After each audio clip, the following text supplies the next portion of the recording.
Hello students, आज की class में हम लोग क्रॉस मल्टीप्लिकेशन मेथड देखेंगे। इस क्रॉस मल्टीप्लिकेशन मेथड के द्वारा पेयर ऑफ लीनियर इक्वेशन का कैसे हम सॉल्यूशन फाइंड करते हैं आज की क्लास में समझेंगे। तो यह एक तरह का एक अलजेब्रिक मेथड है, अलजेब्रिक मेथड है। और इस अलजेब्रिक मेथड के द्वारा कैसे हम पेयर ऑफ लीनियर इक्वेशन को सॉल्व करेंगे उसको यहाँ देखने वाले हैं। यहाँ ले लेते हैं कि let a1x plus b1y equal to c1 and second ले लेते हैं a2x plus b2y equal to में c2। b pair of linear equation in two variable, इसमें टू वेरिएबल कौन है, x and y, two variables x and y। तो हमारे पास ये pair of linear equation in two variable है। तो कैसे हम लोग इसमें क्रॉस मल्टीप्लिकेशन मेथड का यूज करके हम उसका सॉल्यूशन निकालेंगे। तो हमारे पास पेयर ऑफ जो लीनियर इक्वेशन है उसको पहले मैं लिख लेता हूँ, a1x plus b1y equal to c1 and second equation है a2x प्लस का b2y इक्वल टू में c2। तो क्रॉस मल्टीप्लिकेशन मेथड में फॉर्मूला है और उस फॉर्मूले के का हेल्प करके हम लोग क्या करेंगे, उसका सॉल्यूशन फाइंड करेंगे। तो फॉर्मूला कैसे आया है, तो ये हमारा देखिए, हम लोग इस फॉर्मूले को कैसे निकालेंगे, हम लोग यहाँ पर एलिमिनेशन मेथड का यूज करके वो फॉर्मूला निकालने वाले हैं। हमारे पास ये दो इक्वेशन है, पेयर ऑफ लीनियर इक्वेशन। यहाँ पे ध्यान दीजिए, हम लोग क्या करेंगे, एलिमिनेशन मेथड का यूज करके इसको सॉल्व करते हैं। तो यहाँ देखिए x या y के कोफिशिएंट को सेम करते हैं। सपोज मैं पहले x के कोफिशिएंट को सेम करता हूँ या y के कोफिशिएंट को सेम करता हूँ। कोई जैसे मान लो मुझे यहाँ पर y के कोफिशिएंट को सेम करना, तो इक्वेशन फर्स्ट में यहाँ पे मैं मल्टीप्लाई कर दूंगा b2 से और इक्वेशन सेकंड में मैं मल्टीप्लाई कर दूंगा b1 से, ताकि ये y के कोफिशिएंट सेम हो जाए। तो क्या हो जाएगा अब यहाँ से, from equation first and second, तो क्या हो जाएगा, a1b2x प्लस का b1b2y इक्वल टू में b2c1। ठीक है, यहां पे देखिए क्या होगा, a2b1x प्लस का b1b2y इक्वल टू में b1c2। देखिए y के कोफिशिएंट सेम हो गए, साइन चेंज करते हैं, ये कैंसिल हो जाएगा। इन दोनों में से x कॉमन कर लेंगे तो हो जाएगा a1b2 minus a2b1 into x equal to में यहाँ पर क्या आ जाएगा जी, b2c1 माइनस का b1c2। ठीक है, तो यहाँ से आपका x इक्वल टू में क्या आ जाएगा, b2c1 माइनस का b1c2 और बाई में a1b2 माइनस का a2b1।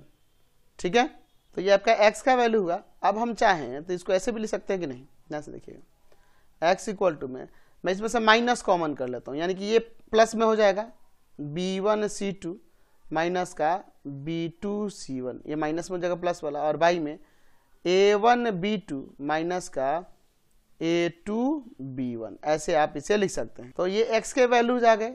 अब देखिए नाउ हम लोग क्या करते हैं, फिर से इक्वेशन लिखते हैं, a1x plus b1y equal to में c1। सेकेंड इक्वेशन है a2x प्लस का b2y इक्वल टू में c2। ध्यान से देखिए, इक्वेशन फर्स्ट था और इक्वेशन सेकेंड। अब की बार x के कोफिशिएंट को सेम करने के लिए इसमें a2 से मल्टीप्लाई और सेकेंड में a1 से मल्टीप्लाई करता हूं, तो देखिए इससे क्या हो जाएगा, आ जाएगा a1a2 प्लस का b1a2 या a2b1, ऐसे भी लिख सकते हैं, a2b1 y यहाँ पे x था इक्वल टू में यहाँ पर हो जाएगा c1a2। ठीक है, इसमें a1 से मल्टीप्लाई करेंगे तो a1a2x प्लस का a1b2y इक्वल टू में c2a1। ध्यान से देखिए, साइन चेंज करते हैं, ये दोनों टर्म कट जाएंगे।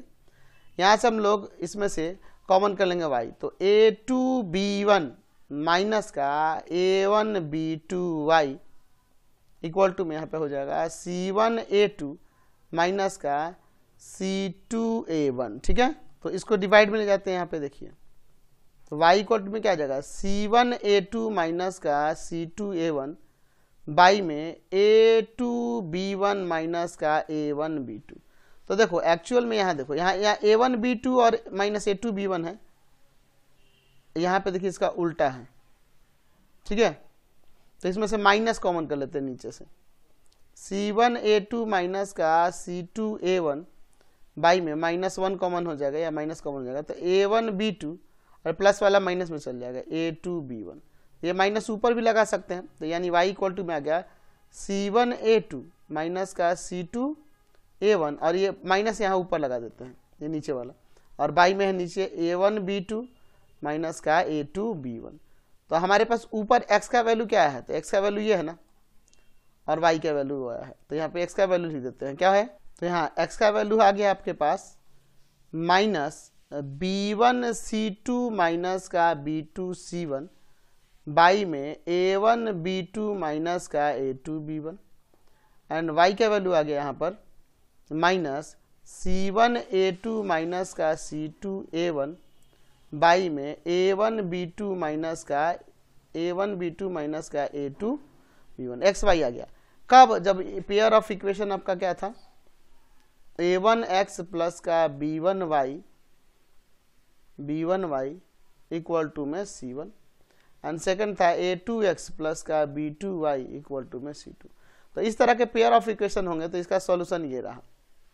हमने देख लिया कि ऐसे पेयर ऑफ इक्वेशन कांस्टेंट दोनों उस इक्वल के उस तरफ हो, तो यहाँ x और y का वैल्यू ये हो जाएगा। तो इसके अकॉर्डिंग मैं एक यहाँ पे फॉर्मूला बनाता हूँ। क्या फॉर्मूला, कि जब pair of equation, system of pair of equation इस तरह से दिए हों सिस्टम ऑफ इक्वेशन, तो उस कंडीशन में आप क्या करना कि x लिखना एक जगह, इक्वल देना, फिर y लिखना, और फिर इधर माइनस का 1 रखना। ध्यान दें -1 कब लगाना है, जब दोनों कांस्टेंट इक्वल के उस तरफ हो तब। यहाँ पे क्या लिखेंगे, याद रखेंगे आप, संक्षेप में याद रखो शॉर्ट में, BCCAAB, BCCAAB, BC या B1C1 B2C2, फिर CA, ठीक है, BCCAAB, ये याद रखना। तो इसी से शॉर्ट में आपको फॉर्मूला याद हो जाएगा। बस अब देखिए यहाँ से क्या हो जाएगा, ऐसे मल्टीप्लाई करते हैं, तो x बाई में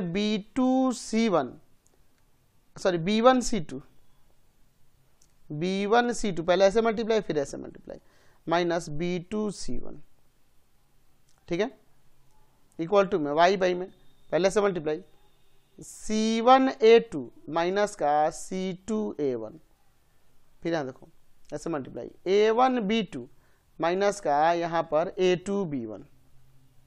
अब देखो ये पहले वाले x वाले को इस कांस्टेंट की इक्वेट करेंगे, इसको इसके इक्वेट, तो x का वैल्यू क्या आएगा, तो ये डिवाइड वाला इधर जाके मल्टीप्लाई में हो जाएगा, तो माइनस ऑफ B1C2 माइनस का B2C1 बाई में A1B2 माइनस का A2B1, एंड ये डिवाइड वाला इधर मल्टीप्लाई में हो जाएगा, तो y इक्वल टू हो जाएगा माइनस ऑफ C1A2 माइनस का C2A1 बाई में A1B2 माइनस का A2B1। तो देखो ये वैल्यूज देखो और ये वैल्यू देखो सेम ही आया ना।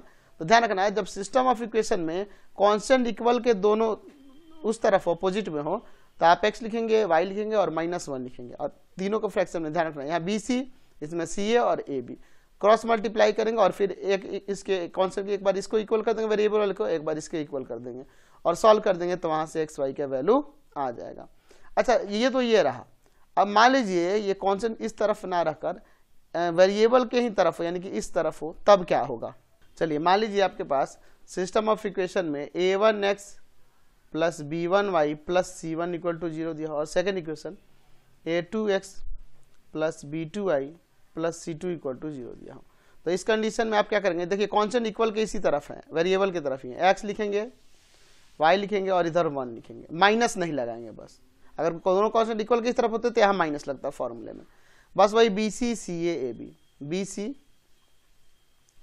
ठीक है, BC CA या 1 1 2 2, और फिर AB A1 B1 A2B2, बस यहाँ मल्टीप्लाई किए तो x बाई में B1C2 माइनस का B2C1, y बाई में C1A2 माइनस का C2A1, ठीक है, और इक्वल टू में 1 बाई में A1B2 माइनस का A2B1।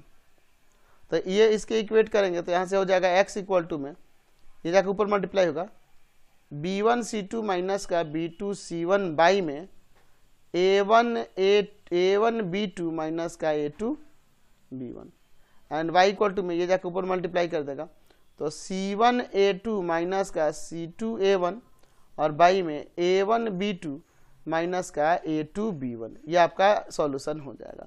तो इस तरह से आप ध्यान रखेंगे, बस यही ध्यान रखना फॉर्मूला एक ही जैसा है, बस जब दोनों कांस्टेंट इक्वल के अपोजिट साइड में हो तो यहाँ माइनस लगा देना होगा, अगर नहीं होगा तो यहाँ माइनस नहीं लगेगा, यानी कि कांस्टेंट और वेरिएबल एक ही तरफ हो, इक्वल में बस जीरो हो, तो इस तरह से बनाएंगे। सपोज आपके पास सिस्टम ऑफ इक्वेशन दिया हो 2x प्लस का 5y इक्वल टू में 1, एंड सेकेंड इक्वेशन है 2x प्लस का 3y इक्वल टू में 3, और कह रहा है इस सिस्टम ऑफ इक्वेशन को हमें क्रॉस मल्टीप्लिकेशन मेथड से सॉल्व करना है। तो a1 यहाँ पे 2 होगा फर्स्ट इक्वेशन से, b1 आपका 5 एंड c1 आपका 1, a2 आपका 2, b2 आपका 3 एंड c2 आपका 3, ठीक है। अब इसके बाद देखिए क्या करेंगे, तो देखिए यहाँ पे क्रॉस मल्टीप्लिकेशन मेथड में कांस्टेंट अपोजिट किस तरफ है, तो हम लोग क्या लिखेंगे, बाई क्रॉस मल्टीप्लिकेशन मेथड, ठीक है। क्या हो जाएगा, मैंने बता रखा है x y और यहाँ पर माइनस ऑफ 1, क्योंकि ये अगर कांस्टेंट इस तरफ होते तो यहाँ माइनस ऑफ 1 नहीं देते, BC, ठीक है, B1 C1 B2 C2, CA C1 A1 C2 A2, AB यानी A1 B1 A2 B2। अब आप इनके वैल्यू रखते हैं और सिंप्लीफाई करते हैं, ध्यान दीजिए, x बाई में B1 C1 यानी कि 5 1 B2 C2 3 3, y बाई में CA यानी कि C1 A1 यानी कि 1 2, और यहाँ पे देखो C2 A2 यानी कि 3 2, माइनस 1 बाई में A1 B1 यानी कि 2 5 A2 B2 यानी 2 3। चलिए अब इसके बाद सॉल्व करते हैं, तो x बाई में 15 माइनस ऑफ 3, y बाई में 2 माइनस ऑफ कितना हो जाएगा 6, ठीक है, एंड माइनस 1 बाई में यहाँ 6 माइनस ऑफ 10, तो x बाई में 12, y बाई में माइनस ऑफ 4 और माइनस 1 बाई में माइनस ऑफ 4 हो जाएगा, माइनस माइनस काट दीजिए। अब अलग अलग ही वेट कर देते हैं, तो x बाई 12 इक्वल टू में 1 by 4, y by minus of 4 equal to में 1 बाई 4, तो ये जाएगा डिवाइड वाला मल्टीप्लाई में, तो 1 बाई 4 इंटू में 12, 4 3 जा 12, 3 टाइम्स में, यानी कि x का वैल्यू यहाँ से 3 आ गया, एंड y इक्वल टू में होगा 1 बाई 4 इंटू में माइनस ऑफ 4, यहाँ भी 4 से 4 कैंसिल 1 आ जाएगा, तो y का वैल्यू माइनस ऑफ 1, तो x का 3 y का माइनस 1। तो सिंपल है ना क्रॉस मल्टीप्लिकेशन मेथड, तो इसे आसानी से आप कोई भी क्वेश्चन सॉल्व कर सकते हैं।